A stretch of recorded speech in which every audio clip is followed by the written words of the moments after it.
दुनिया में ऐसे कई पुरुष हैं जो हम उम्र होते हैं। उनकी मेडिकल जांच की रिपोर्ट भी लगभग एक जैसी होती है। फिर भी अगले 10-20 साल में उनकी जिंदगी के रास्ते बिल्कुल अलग हो जाते हैं। एक तरफ वो पुरुष है जो अपने पोते पोतियों के साथ पार्क में टहलने का आनंद लेता है, अपने पैरों पर चलकर जहां चाहे वहां जाता है और आखिरी सांस तक अपने परिवार से अपनी जुबान में बात करता है। दूसरी तरफ वो पुरुष है जिसकी जिंदगी एक दिन अचानक बदल जाती है। उसका शरीर तेजी से काम करना बंद कर देता है और उसे अपनी रोजमर्रा की जिंदगी के लिए भी किसी के सहारे की जरूरत पड़ती है और उसका ज्यादातर वक्त सिर्फ छत को घूरते हुए बीतता है।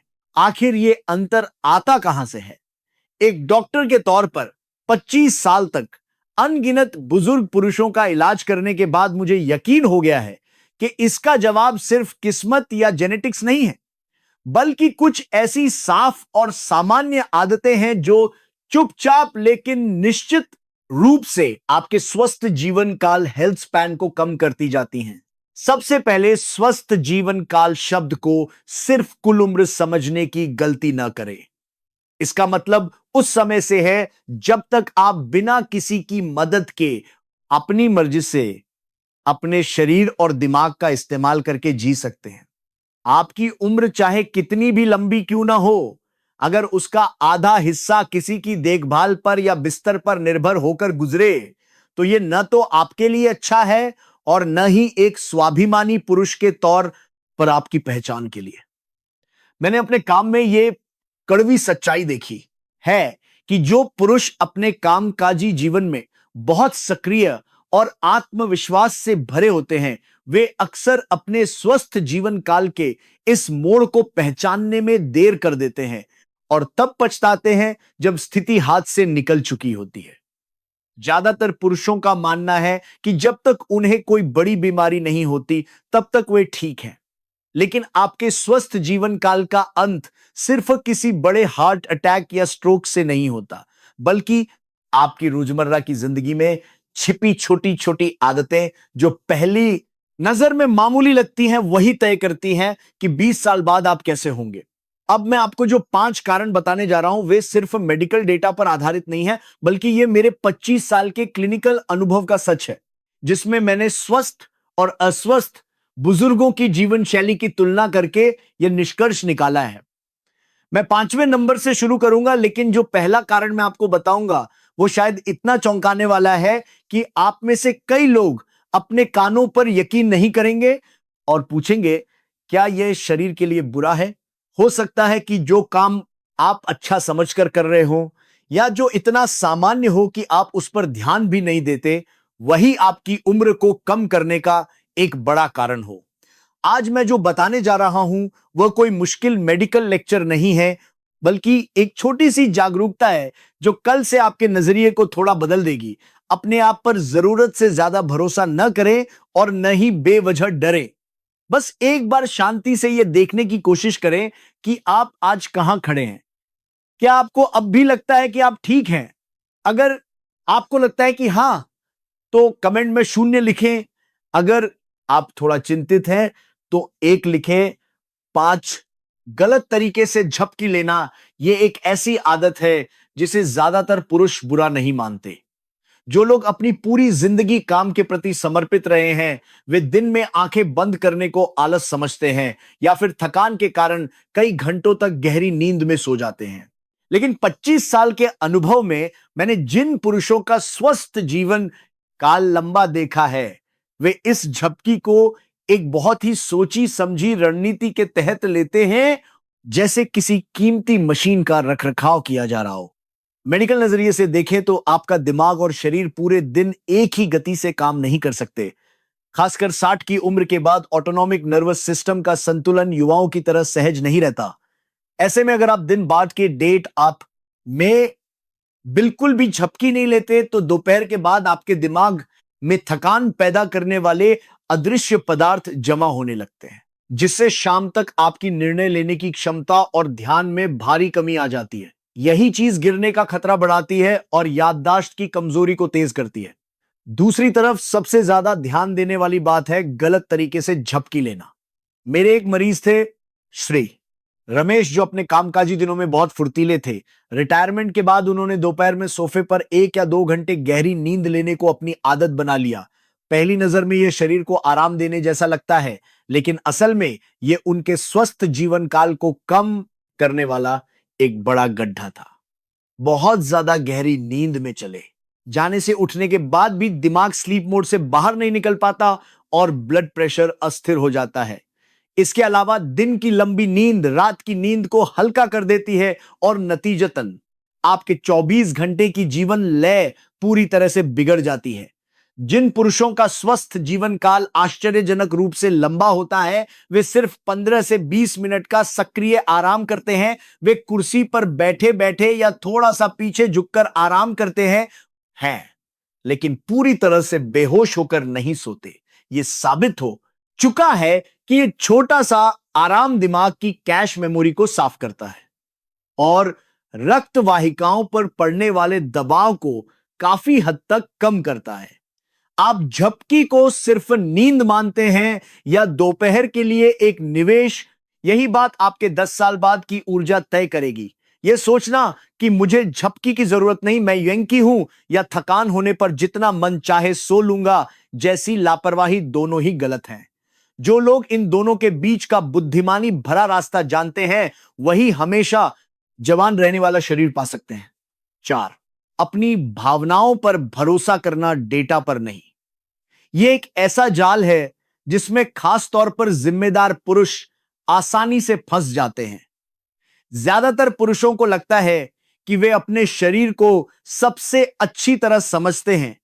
जब तक दर्द नहीं है, मैं ठीक हूं, या भूख लग रही है, मतलब मैं स्वस्थ हूं, जैसी अपनी निजी भावनाओं पर वे जरूरत से ज्यादा भरोसा कर लेते हैं। लेकिन 25 साल के क्लिनिकल अनुभव में मैंने यह भयानक सच्चाई देखी है कि यह भावनाएं कितनी नाजुक और अविश्वसनीय होती हैं। जो पुरुष अपने स्वस्थ जीवन काल को 20 साल तक बढ़ाते हैं, वे अपने शरीर को कभी भी भावनाओं जैसे अस्पष्ट पैमाने से नहीं मापते। वे अपने शरीर द्वारा दिए गए वस्तुनिष्ठ आंकड़ों यानी डेटा पर भरोसा करते हैं। उदाहरण के लिए मेरे एक मरीज थे, श्री वर्मा। उनमें कोई भी लक्षण नहीं दिख रहे थे, इसीलिए जब मैंने उन्हें बताया कि उनका ब्लड प्रेशर ज्यादा है, तो उन्होंने यह कहकर इलाज से मना कर दिया कि मेरा बीपी शुरू से ही थोड़ा ज्यादा रहता है, लेकिन मेरी तबीयत बिल्कुल ठीक है। लेकिन एक दिन अचानक उनकी भावनाओं से कोई वास्ता न रखते हुए उनकी रक्त वाहिकाओं ने जवाब दे दिया और वे गिर पड़े। मेडिकल नजरिए से कहा जाए तो स्वस्थ जीवन काल को कम करने वाले साइलेंट किलर यानी खामोश हत्यारे जैसे high blood pressure, high blood sugar, uric acid, जब तक आपकी भावनाओं को महसूस होते हैं तब तक अक्सर बहुत देर हो चुकी होती है। ये बीमारियां बिना किसी दर्द या बेचैनी के धीरे धीरे लेकिन निश्चित रूप से आपकी रक्त वाहिकाओं को खोखला करती जाती हैं। यह महसूस करना कि मैं कल की तरह ही आज भी चल फिर सकता हूं महज एक आदत हो सकती है।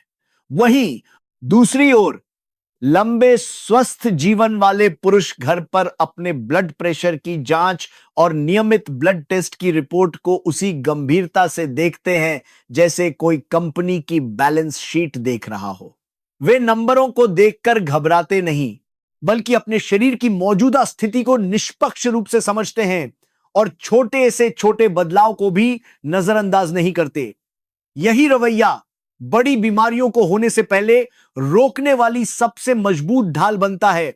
मैं मजबूत हूं जैसा निराधार आत्मविश्वास कभी कभी क्रूर परिणाम लाता है। अपनी शारीरिक क्षमता पर अत्यधिक भरोसा करना और आंकड़ों में दिखाई देने वाली चेतावनियों को नजरअंदाज करना आंखों पर पट्टी बांधकर हाईवे पर गाड़ी चलाने जैसा है। सच्चा स्वास्थ्य आपकी भावनाओं के परे तथ्यों का सामना करने से शुरू होता है। क्या आज आप ठीक ठीक बता सकते हैं कि आपका ब्लड प्रेशर कितना था? यही उदासीनता शायद 20 साल बाद आपकी आजादी छीनने का कारण बन सकती है। 3, मुंह के स्वास्थ्य को नजरअंदाज करना यह एक बहुत ही गंभीर समस्या है जिसे ज्यादातर पुरुष ये सोचकर टाल देते हैं कि इसका जिंदगी से कोई लेना देना नहीं है। बहुत से लोग सोचते हैं कि दांत खोने का मतलब सिर्फ खाने में मुश्किल होना है, लेकिन वे ये भूल जाते हैं कि आपके मुंह का स्वास्थ्य ही आपके पूरे शरीर के स्वस्थ जीवन काल का प्रवेश द्वार है। 25 साल के अनुभव में मैंने बहुत से ऐसे पुरुषों को देखा है जो अपने मुंह की देखभाल न करने के कारण अचानक बहुत बूढ़े दिखने लगे। मेडिकल नजरिए से देखें तो मुंह के बैक्टीरिया, खासकर मसूड़ों की बीमारी, पायरिया वाले बैक्टीरिया मसूड़ों की रक्त वाहिकाओं के जरिए पूरे शरीर में फैल जाते हैं। यह अब आधुनिक चिकित्सा का एक स्थापित तथ्य है कि इसका संबंध हृदय रोग, मधुमेह और यहां तक कि मनोभ्रंश, डिमेंशिया को बढ़ाने से भी है। लेकिन चूंकि इसके लक्षण जल्दी नहीं दिखते, इसलिए यह सोच कि जब दर्द होगा तब डेंटिस्ट के पास जाएंगे, आपके स्वस्थ जीवन काल को चुपचाप कम करती रहती है। मेरे एक मरीज थे श्री सिंह, जिनका शरीर बहुत अच्छा था और वे नियमित रूप से व्यायाम भी करते थे। उन्हें अपने स्वास्थ्य पर पूरा भरोसा था, लेकिन वे दांत की देखभाल को झंझट मानते थे। उन्होंने यह सोचकर इसे नजरअंदाज कर दिया कि अगर एक दो दांत टूट भी गए तो क्या मैं दूसरी तरफ से चबा लूंगा। लेकिन जैसे ही उनकी चबाने की शक्ति कमजोर हुई, उनका भोजन स्वाभाविक रूप से नरम कार्बोहाइड्रेट की ओर झुक गया और वे मांसपेशियों को बनाने वाले प्रोटीन और पोषक तत्वों से भरपूर सब्जियों से बचने लगे। नतीजतन व्यायाम जारी रखने के बावजूद उनकी मांसपेशियों की ताकत तेजी से घट गई और उन्हें चलने में कठिनाई होने लगी। जो पुरुष अपने स्वस्थ जीवन काल को 20 साल बढ़ाते हैं, वे अपने दांतों को जीवन भर उपयोग आने वाले कीमती औजार की तरह संभालते हैं। वे नियमित रूप से प्रोफेशनल क्लीनिंग करवाते हैं और अपने मुंह की स्थिति के बारे में हमेशा जागरूक रहते हैं। ठीक से चबा पाना सीधे तौर पर आपके मस्तिष्क को लगातार उत्तेजना भेजने और संज्ञानात्मक कार्यों को बनाए रखने से जुड़ा है। यह तो सिर्फ दांत की बात है, जैसी लापरवाही अंततः आपके पैरों पर चलने की आजादी और स्वादिष्ट भोजन का आनंद छीन लेती है। एक बार खोया हुआ दांत दोबारा वापस नहीं आता। आपका हर निवाला, आपकी हर सावधानी भरी देखभाल 20 साल बाद आपके अपने शरीर का आधार बनेगी। क्या आप आज अपने मुंह की स्थिति की पूरी जिम्मेदारी ले रहे हैं? दो सिर्फ शारीरिक व्यायाम पर ध्यान देना, दिमाग को भूल जाना, यह एक ऐसी गलती है जो स्वास्थ्य के प्रति गंभीर रहने वाले पुरुष भी अनजाने में कर बैठते हैं। ज्यादातर पुरुष हर दिन 10 शून्य कदम चलने या जिम में पसीना बहाने पर तो बहुत ध्यान देते हैं, लेकिन वे इस बात पर ध्यान नहीं देते कि उस दौरान उनका दिमाग किस स्थिति में है। 25 साल के क्लिनिकल अनुभव में मैंने ऐसे कई पुरुषों को देखा है जिनका शरीर तो मजबूत था, लेकिन उनकी इच्छा शक्ति और सोचने समझने की क्षमता पहले ही कमजोर हो गई थी। मेडिकल ट्रेंड यह बताते हैं कि सिर्फ एक जैसा व्यायाम दोहराने से मस्तिष्क के न्यूरल नेटवर्क पूरी तरह से सक्रिय नहीं हो पाते। बेशक चलना रक्त वाहिकाओं के स्वास्थ्य के लिए अच्छा है, लेकिन स्वस्थ जीवन काल के दूसरे स्तंभ यानी मस्तिष्क की जवानी को बनाए रखने के लिए यह अकेला काफी नहीं है। खासकर रिटायरमेंट के बाद एक ही रास्ते पर चलना और एक जैसे टीवी शो देखना दिमाग के लिए एक उबाऊ समय बन जाता है, जिससे उसकी कार्य क्षमता में और तेजी से गिरावट आती है। मेरे एक मरीज थे श्री शर्मा, जो हर दिन बिना नागा टहलने जाते थे।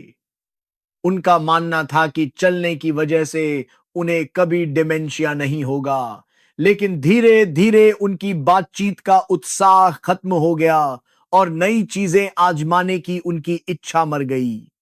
वे अपना शरीर तो हिला रहे थे, लेकिन उन्होंने नया ज्ञान सीखने या जटिल विचारों पर सोचने जैसे दिमागी व्यायाम को बंद कर दिया था।